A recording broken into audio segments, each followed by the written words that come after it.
Bueno, continuando con su club de lecturas, estamos con grandes biografías y estamos viendo la biografía de Rembrandt. Y vamos a iniciar lo que es el capítulo 1. El otoño de 1641 fue una estación de continuos chubascos y el mes de noviembre resultó con mucho peor.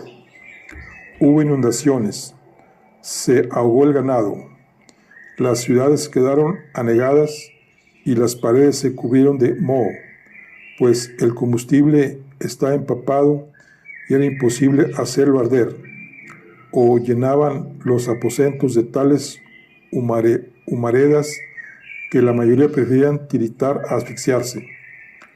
Hubo muchísima gente en cama, y cuando Chanté, mi ama de llaves, entró tarde una noche y me dijo que habían venido a buscarme para visitar a una enferma, pensé que se trataría de otro catarro y que ojalá me dejasen en paz. Por aquella época, y gracias a una considerable herencia de cierto tío mío que había muerto en Bere, casi había dejado de visitar enfermos. Podía dedicar todo mi tiempo y energías a lo que realmente me interesaba, el estudio de las drogas para el alivio del dolor, que algún día, esa era mi esperanza, elevarían al cirujano de la categoría de simple carnicero, que tantas veces era, por desgracia, a la de humanitario paladín del arte de curar. Todavía asistía al hospital con cierta frecuencia, porque quería aprender lo más posible en materia de cirugía, pero pasaba la mayor parte del tiempo en un pequeño laboratorio que había instalado en el sótano de mi casa. Salí al vestíbulo y encontré a una mujer de mediana edad, cuyo rostro no ofrecía el menor atractivo para mí. Estaba a punto de rogarle que fuese a otro médico cuando me increpó. Si no fuese tan urgente, mi amo habría mandado a buscar a un médico conocido, pero mi señora se está muriendo, a lo que parece, y me ha dicho que llevase al primer matasanos que encontrara, que cualquiera serviría. No sé cómo, la total ausencia de afabilidad, la desagradable manera de ir al grano de aquella persona que había ido a pedir un favor y se salía con un insulto, apeló a mi sentido del humor. Así pues, no contesté como debería haberlo hecho, sino que cogí mi capa y la seguí. No tuvimos que andar mucho tiempo para desembocar en la Brestraat, donde nos detuvimos ante una hermosa casa de 2 pisos, construida de ladrillo. Casi no habíamos tenido tiempo de llamar cuando se abrió la puerta y una voz angustiada preguntó: ¿es el doctor? A lo que mi desagradable acompañante repuso: bueno, es una especie de matasanos, el que encontré más cerca. Guarda la compostura, mujer, repuso la voz, e invita al doctor a entrar mientras busco una vela. El vestíbulo estaba muy oscuro e impregnado de un aroma penetrante. Por un instante creí hallarme en la casa de una persona dedicada a experimentos de alquimia, pero cuando se encendió la vela vi que no se trataba de ningún laboratorio, pues una mesita y todas las sillas estaban cubiertas de dibujos y bocetos, y arrimados a las paredes había lienzos pintados en colores tan oscuros que no me fue posible distinguir sus temas. Tampoco lograba identificar a la persona que al parecer los había pintado. Tratábase de un hombre robusto, con hombros y brazos de albañil o carpintero. Al abrirse la puerta, mi primera impresión fue que tenía delante un artesano. Difícilmente podía vivir un menestral en casa propia y en una de las mejores calles de Ámsterdam, pero en la extraña ciudad en que vivíamos donde las manzanas de edificios proliferaban como setas y se hacían fortunas de la noche a la mañana, todo era posible. Por lo tanto, acepté en silencio la situación y pregunté dónde se encontraba la enferma. En el cuarto grande, me contestó, y su voz, muy suave, no respondía en modo alguno a la rudeza de su aspecto. Soy el doctor Van Loon. Me presenté quitándome la capa. Me tendió la mano con una ligera reverencia y dijo: me alegro de que haya venido, doctor. Me llamo Van Regin y es mi mujer quien necesita vuestros servicios. Me acompañó por el vestíbulo hasta un cuarto donde ardían un pequeño candil y un buen fuego, por lo que no se hallaba totalmente a oscuras. La sensación de malestar que me había invadido al entrar en la casa se acrecentó. Tales sensaciones son siempre bastante difíciles de definir y al mismo tiempo un médico suele identificarse de tal modo con sus pacientes que con frecuencia olvida el orden en que se desarrollan los acontecimientos.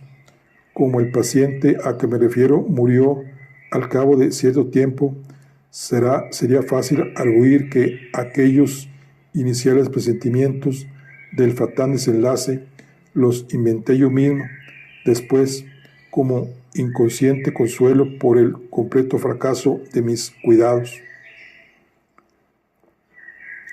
Pero en este caso, al menos no había tal cosa.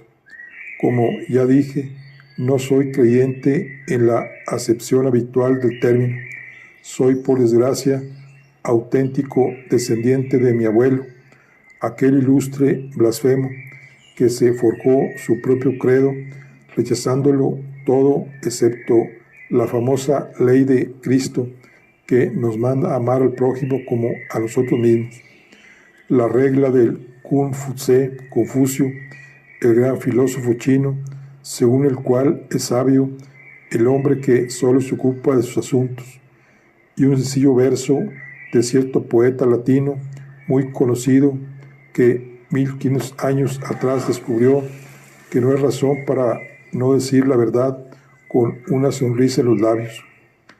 En su sistema teológico de fabricación personal no había lugar para milagros ni apariciones, y cuando habló de la escalofriante premonición que me sobrecogió al entrar en aquella casa, no me refiero a nada de tipo sobrenatural, más cuando llega la hora de renunciar a ese destello de energía que por un periodo más o menos largo nos es dado tomar del gran depósito de la fuerza externa, percíbense a veces signos inconfundibles de la inminencia de un cambio, lo mismo que ocurre en la naturaleza antes de una tormenta o de la erupción de un volcán.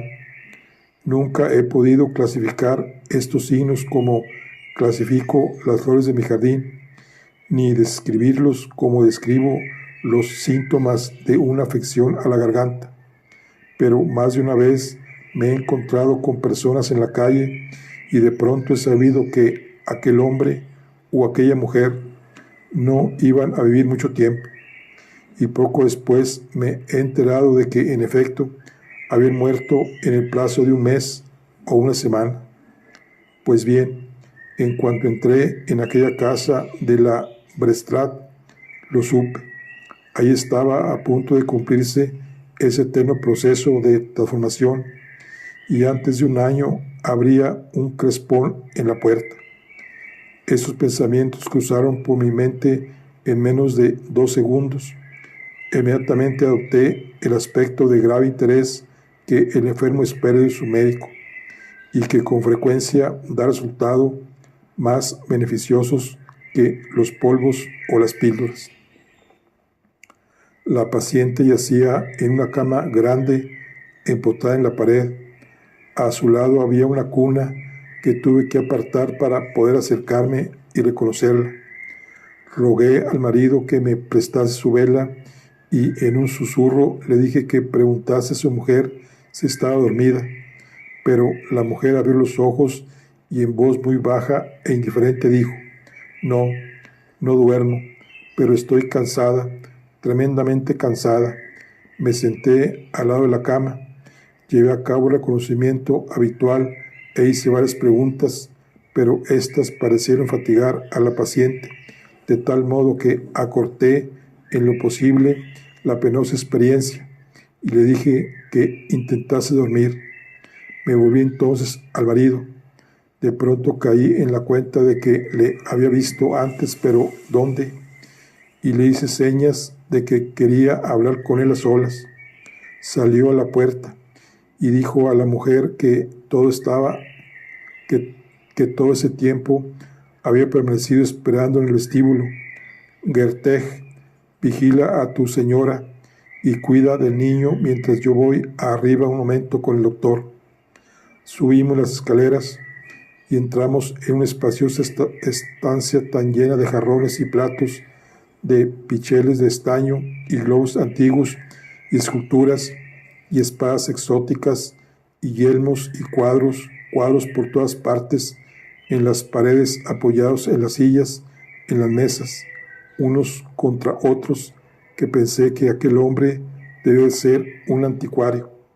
Pero un momento después me rogó que tomase asiento en una silla de la que previamente había quitado un pesado libro, lo menos una docena de aguafuertes y bocetos y un pequeño busto romano, con tal gracia y modales tan finos y desenvueltos que volví a mi primera impresión de que se trataba de un pintor o de un grabador, y desde luego estaba seguro de una cosa, que no era aquel nuestro primer encuentro.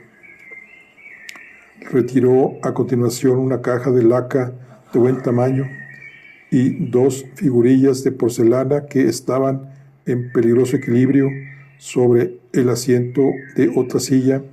Las colocó sobre una mesa, se sentó, cruzó las manos, echó hacia atrás la cabeza con un gesto raro, tan corriente entre personas cortas de vista, y dijo con tono sereno: no tenéis por qué mentirme, su enfermedad es muy grave, ¿verdad? Puede serlo, o quizá no, le contesté, con el fin de ganar tiempo. Pero antes de llegar a una conclusión definitiva, será preciso que me contestéis a unas cuantas preguntas. Le interrogué sobre la vida de su mujer y me contó que llevaban 7 años casados. Su mujer procedía de Friesland, del otro lado del Zuiderzee. Él había nacido en Leiden y su padre, molinero de oficio, había muerto 11 años antes, a la edad de 62. Su madre había fallecido hace solo un año, a los 51, después de traer al mundo 6 hijos, 2 hermanas y 3 hermanos, aparte de él. Todos habían gozado de buena salud que él supiera. Claro que eso no tiene nada que ver con el caso de la pobre Chaskia, me dijo, pero pienso en mi hijo, Titus, porque no me parece muy fuerte, y quiero que sepáis que, al menos por parte mía, viene de familia bastante sana, mas por la rama de su mujer, el informe no era tan favorable. Ella me explicó, proviene de una familia mucho mejor que la mía, y he notado que esos niños no parecen salir adelante tan bien como los que duermen tras 3 en una cama, igual que nosotros de pequeños, que teníamos que ingeniárnoslas por nuestra cuenta en todo. El padre de ella, Rombertus van Ulgenburg, había sido burgomastro de Leeuwarden. Él, Van Regin, no había conocido a su suegro, pues el anciano había muerto en el año 24, cuando Sasika contaba solo 12 años. La familia había tenido otros 8 hijos, pero después de la muerte de los padres, la madre había fallecido aproximadamente un año antes que el padre. El hogar se había deshecho y Sakia había venido a Ámsterdam a vivir con su primo Hendrik, que tenía una tienda de curiosidades y que algunas veces negociaban en cuadros, y ahí la había conocido. Después, en un par de ocasiones, había posado para un retrato. Hendrik, que no tenía gran habilidad como hombre de negocios, me pidió algún dinero prestado y probablemente creyó que le importaría menos para que me lo devolviese si su joven pariente posaba para mí, me dijo el pintor. Además, la pobre muchacha conocía a poca gente en Ámsterdam y se aburría bastante. El venir a mi estudio con su hermana era como una gran aventura. Ya sabéis lo que la sociedad respetable piensa de nosotros los pintores. El resultado fue que se prometieron y después se casaron. Y ahora continuó diciéndome, temo que la voy a perder, porque hace 10 meses, poco tiempo antes de que naciese nuestro hijo, tuvo una hemorragia y por poco no sobrevive al alumbramiento. Y esta noche ha tenido otra. El cirujano que la atiende normalmente ha caído enfermo y a mí me gustaría tener un médico que viviese cerca de aquí. No me parecía la mejor razón para elegir un médico, pero el hombre me interesaba. ¿Dónde había visto antes esa cara? Y era una mezcla tan extraña de gran señor, lleno de arrogancia y de niño indefenso, que acepté el compromiso. Gracias, dijo, aunque sin grandes demostraciones de reconocimiento. Deseaba, al parecer, bajar al otro piso, pero todavía tenía yo que hacerle unas preguntas. ¿Han tenido algún otro hijo además del niño que está abajo? Sí, varios. Un niño que nació al año de nuestro matrimonio y que murió de muy corta edad, y 2 niños que murieron al poco de nacer. Parecía como si no tuviera fuerzas para vivir. No lloraban, permanecían muy quietos y después morían. Y este niño era fuerte al nacer, ni mucho menos. Durante varias horas dio la impresión de que también iba a morirse enseguida. Después la comadrona le bañó en agua fría y la criatura rompió a llorar. Esto fue al parecer lo que le salvó la vida, pero su madre no había podido criarle. Ahora tenían una nodriza, la mujer que fue a buscarme, pero el niño no mejoraba, lloraba mucho y estaba palidísimo. Entonces le pregunté, ¿tenéis algún otro cuarto donde instalar al niño por ahora? Sí, varios. Hay uno en el piso de abajo, y esta habitación, y mi estudio, y el cuarto donde está instalada la prensa para grabados. ¿Cuál tiene más sol y más aire? El que ocupa mi mujer. No hay uno pequeño donde tengo la prensa. Que duerma el niño en esa habitación, pero entonces me será imposible trabajar ahí. Tengo a 4 chicos imprimiendo. Acaban de empezar con una nueva plancha de Dominier. Hazlo. Me han pedido 25 ejemplares. Va a ser un trastorno tremendo tener que convertir esa habitación en un cuarto de niños. Sin embargo, por algún tiempo será mejor que el niño no esté en la misma habitación que su madre. Más vale que la nodriza le lleve a vuestro cuarto de imprimir. Probablemente podrá arreglarse algo que le sirva de cama. ¿Volveréis mañana?, me preguntó. Naturalmente. Mientras tanto, vuestra esposa debe descansar lo más posible.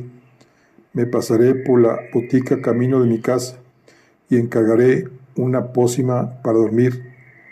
Si está inquieta, podéis administrarle 2 cucharaditas en agua cada 2 horas, pero no les deis más de 3 veces. No quiero fatigar el corazón. Bien, me tengo que marchar. El pintor se levantó y abrió la puerta.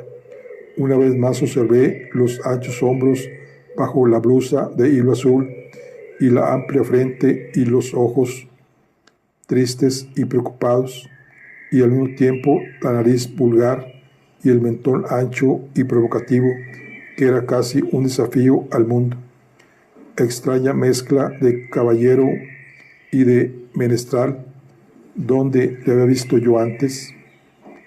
Al salir pasé por el cuarto de la enferma, pero la pobre mujer parecía dormir. Le toqué la frente, estaba fría y húmeda.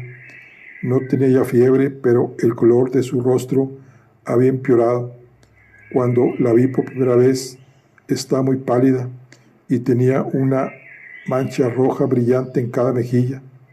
Ahora las manchas habían desaparecido y su piel había adquirido un enfermizo tinte gris. Su pulso era tan flojo que casi no se le notaba. Le puse la mano sobre el corazón. Latía, pero muy débilmente. Me pareció que había alcanzado tal punto de agotamiento que el más ligero choque podría serle fatal. Si pudiera dormir toda la noche, tendríamos una leve posibilidad de hacerle retornar a la vida a la mañana siguiente, pero no albergaba demasiadas esperanzas. Justo en ese momento oí la gritada voz de la nodriza hablando en el vestíbulo con el pintor. No lo haré, sencillamente no pienso hacerlo. Y al contestar él, chis, no tan alto, se va a despertar mi mujer. Ella continuó, callaos, no lo pienso hacer. El doctor dice que tenéis que hacerlo.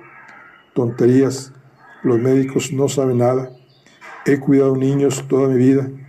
Nunca he oído semejante sandez.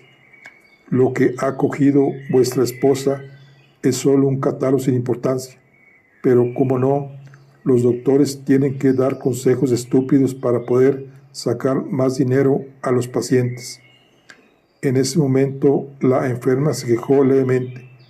Me acerqué de puntillas a la puerta y me dirigí secamente a la nodriza. Vos haréis lo que yo diga, o mañana os denunciaré a nuestro gremio de cirujanos. Puede que no os guste mi opinión, pero mucho menos os agradará no volver a encontrar trabajo en vuestra vida. Me miró con arrogancia. Como queráis, doctor, me dijo suavemente, y entró en el cuarto para llevarse al niño. Van Ryn me acompañó hasta la puerta. Lo siento, se disculpó, pero es tan difícil conseguir una buena nodriza hoy en día. Sí, le contesté, pero yo, en vuestro caso, la despediría lo antes posible. No me gustan esos ojos. Da la impresión de que puede volverse loca de un momento a otro. Intentaré encontrar otra mañana, me prometió. Le deseé las buenas noches. Me encaminé a una botica que permanecía abierta hasta muy tarde. Mientras me preparaba la medicina, pregunté al boticario si algún mancebo podía llevarla a la casa grande de la Brestrat, la segunda pasada la esclusa de San Antonio. ¿Se refiere usted a la casa nueva de Rembrandt? Creí que se llamaba Van Ryn. Así es, pero todo el mundo le conoce por su nombre de pila. Es famoso entonces. El boticario me miró con sorpresa. Dicen que está pintando muchos cuadros para el príncipe de Orange. Debe de ser muy bueno. De camino hacia mi casa pasé por la Brestrat. Aún había luz en la habitación del piso superior. Un hombre extraño, me dije, que muy pronto será un hombre afligido. Pero, ¿dónde puedo yo haber visto antes esa cara?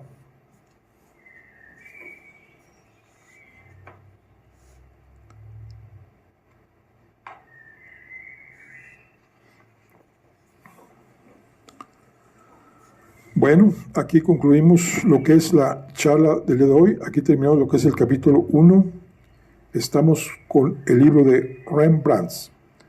Nos vemos en la siguiente. Hasta luego.